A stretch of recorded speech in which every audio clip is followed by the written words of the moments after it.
Students, today we are going to study the remaining part of chapter 25, the government. Social के last period में हमने इस chapter का कुछ पार्ट पढ़ लिया था. ठीक है, हम इसमें सरकार के बारे में पढ़ रहे थे, है ना. हमको सरकार की जरूरत क्यों होती है ये हम पढ़ चुके थे. ठीक है, द गवर्नमेंट ऑफ इंडिया हमने पढ़ा था, है ना. अब हम उसके आगे पढ़ेंगे decision making and participation. The government is an agency to make laws or to make collective decisions by participation of all the elected members. Collective decisions are the very foundation of a democratic government. Government जो है वो एक agency है जो कानून बनाती है और मतलब कि जो सामूहिक जो निर्णय होता है, ठीक है, सामूहिक निर्णय लेती है. ठीक है, किसके पार्टिसिपेशन से? जितने भी इलेक्टेड मेंबर्स हैं उनके पार्टिसिपेशन से. कलेक्टिव डिसीजंस जो है वो किसी भी मतलब प्रजातांत्रिक सरकार के लिए बहुत ज़्यादा जरूरी है ना. कलेक्टिव डिसीजन का मीन क्या होता है कि जब भी कोई डिबेट होती है ना, इलेक्टेड मेंबर्स की जब भी कोई डिबेट होती है या डिस्कशन होता है तो मतलब कि एक निर्णय लिया जाता है. जिस निर्णय को मेजोरिटी मिलती है उसको हर एक व्यक्ति को एक्सेप्ट करना पड़ता है. ठीक है, कलेक्टिव डिसीजन का अपना खुद का एक महत्व होता है. उससे क्या होता है, जो डेमोक्रेटिक गवर्नमेंट है वो बहुत स्मूथली चलती है. इसके मतलब कि इसकी इंपॉर्टेंस क्यों है, इसके कुछ फैक्ट्स हैं. ठीक है, there are many diversities in our society in almost all fields. In such a case there is possibility of some differences to arise between different sections of the people. हमारे जो हम लोग देखें तो हमारे समाज में मतलब विविधता है. ठीक है, एंड हर एक फील्ड में हम लोग देखें तो विविधता है, डाइवर्सिटी है. ठीक है, ऐसे केस में क्या होता है कि लोगों के बीच में आपस में इसी डाइवर्सिटी को लेकर लोगों के बीच में आपस में मतलब धर्म को लेकर, जाति को लेकर कहीं से भी कुछ भी लड़ाई झगड़ा होने की पॉसिबिलिटी होती है. ठीक है, तो इसको अवॉइड करने के लिए या जो भी इस टाइप का जो क्लैशेस को अवॉइड करने के लिए कलेक्टिव डिसीजन जो है वो एकमात्र सॉल्यूशन है. नहीं तो क्या होगा, समाज जो है वो डिवाइड हो जाएगा, नेशन डिवाइड हो जाएगा और मॉडर्न वर्ल्ड में वो सर्वाइव नहीं कर सकता. फिर सेकेंड रीजन क्या है इसका, collective decision show the combined will of a nation to march forward. Collective decision जो है वो क्या करता है, कंबाइंड विल को शो करता है. ठीक है, मतलब सबकी इच्छा को शो करता है कि जो राष्ट्र है वहां पर सबकी इच्छा क्या है. ठीक है, उसको शो करता है और उसी को आगे बढ़ाता है. Collective decisions are the backbone of modern democracies without which they can not survive even for a day. Collective decision जो है वो मॉडर्न डेमोक्रेसी की बैकबोन है, जिसके बिना मतलब कि जो डेमोक्रेसीज है ना, वो एक दिन भी सर्वाइव नहीं कर सकती. Types of government. The three main forms of government are democracy, monarchy and dictatorship. जो मतलब थ्री मेन फॉर्म है गवर्नमेंट के, कौन कौन से? डेमोक्रेसी, मोनार्की एंड डिक्टेटरशिप, है ना. भारत में जो संविधान की प्रस्तावना है उसमें टाइप्स ऑफ गवर्नमेंट दे के रखा है, जिसको भारत के संविधान ने एक्सेप्ट किया है या हम लोगों ने एक्सेप्ट किया है. ठीक है, तो कौन सा है? Sovereign, socialist, secular, democratic, Republic. Sovereign. The word sovereign means supreme or independent nation. India is internally and externally sovereign.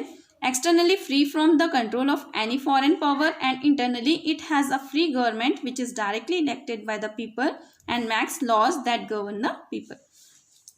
जो वर्ड सॉवरेन वर्ड जो है उसका मीन क्या होता है? सर्वोच्च. ठीक है, सुप्रीम जिसको कहा जाता है, या इंडिपेंडेंट. ठीक है, स्वतंत्र राष्ट्र, है ना. भारत जो है वो इंटरनली एंड एक्सटर्नली दोनों तरफ से क्या है? सॉवरेन है. ठीक है, या सुप्रीम है. एक्सटर्नली उस पर किसी भी विदेशी शक्ति के कंट्रोल में नहीं है भारत. ठीक है, या किसी ने उसको गुलाम नहीं बना के रखा है. और इंटरनली इसकी खुद की एक सरकार होती है जिसको लोगों के द्वारा डायरेक्टली इलेक्ट किया जाता है. ठीक है, जो कानून बनाती है और लोगों पर शासन करती है. ठीक है. Socialist. The word socialist was added to the preamble by the 42 Amendment Act of 1976. It implies social and economic equality for all its citizens. Socialist जो वर्ड है इसको संविधान की प्रस्तावना में 42वें संशोधन के अंतर्गत 1976 में जोड़ा गया था. ठीक है, ये सामाजिक एंड आर्थिक समानता जो है वो लोगों को प्रदान करती है. ठीक है, मतलब लोग सामाजिक रूप से और आर्थिक रूप से कानून के सामने समान है. ठीक है, उनको समानता प्रदान करती है. उन पर कोई भी डिस्क्रिमिनेशन नहीं है किस आधार पर, चाहे वो किसी भी कास्ट के हो, कलर के हो, क्रीड, सेक्स, रिलीजन और लैंग्वेज. ठीक है, कोई भी धर्म के हो, कोई भी लैंग्वेज बोलते हो, उनके साथ कोई भेदभाव या रोक टोक या प्रतिबंध नहीं लगाया जा सकता. ठीक है, सारे जितने भी सिटीजन है भारत के उनको समान अवसर प्रदान किए गए हैं ताकि वो अपने इकोनॉमिक इन्हेंसमेंट को बढ़ा सके.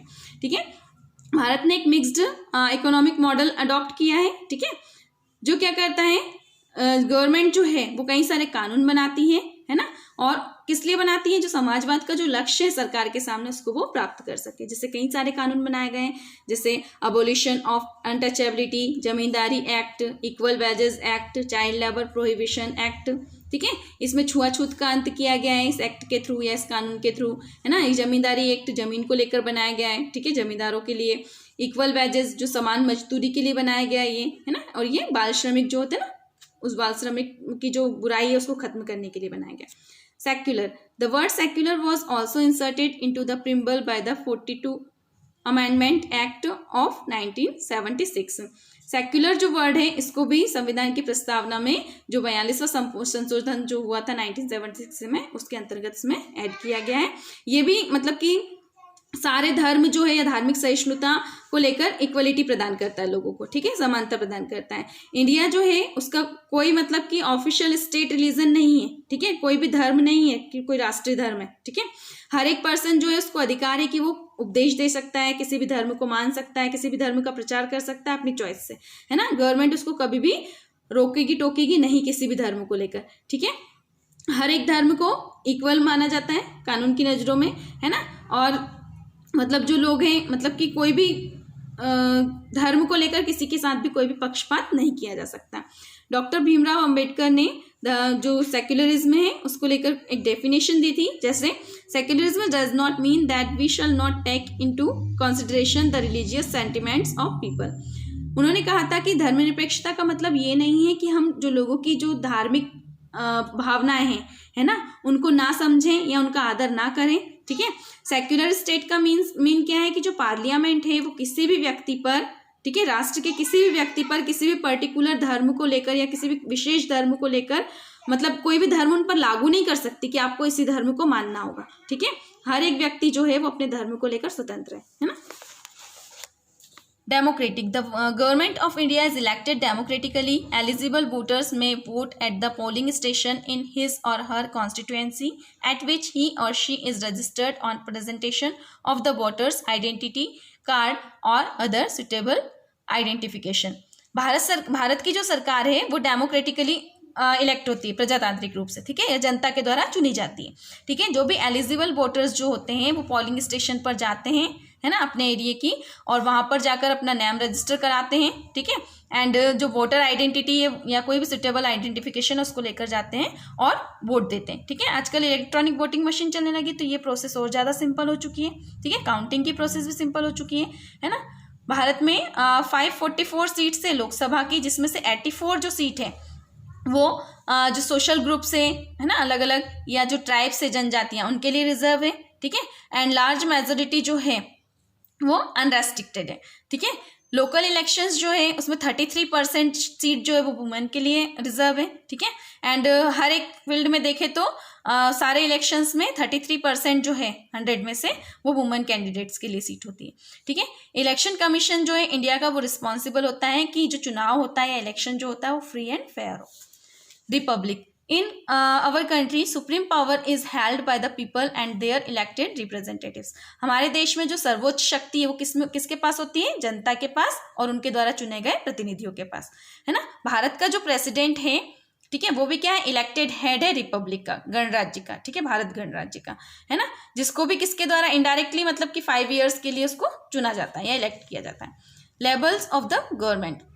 The government in our country works at 3 different levels. हमारे देश की जो सरकार है वो 3 अलग अलग लेवल पर या अलग अलग स्तर पर कार्य करती है, जैसे लोकल लेवल, है ना, state level and central level. Local government which works in a village और town is called a local level government. ऐसी सरकार जो विलेज एंड टाउन स्तर पर कार्य करती है, ठीक है, गांव या नगर के स्तर पर, उसको क्या कहा जाता है? लोकल लेवल गवर्नमेंट, है ना। स्टेट गवर्नमेंट किसको बोलते हैं? ऐसी गवर्नमेंट जो स्टेट लेवल पर वर्क करती है, स्टेट लेवल की होती है, उसको कहा जाता है स्टेट गवर्नमेंट, ठीक है, जिसको राज्य सरकार भी कहा जाता है। एंड सेंट्रल गवर्नमेंट या सेंट्रल लेवल, जो केंद्र स्तर होता है या केंद्र सरकार जो होती है यहाँ पर, है ना। At the national level the government is called the central government. National level पर जो सरकार होती है उसको क्या कहा जाता है? सेंट्रल गवर्नमेंट कहा जाता है, ठीक है। इसके आगे का जो पार्ट है वो हम नेक्स्ट पीरियड में करेंगे। Thank you.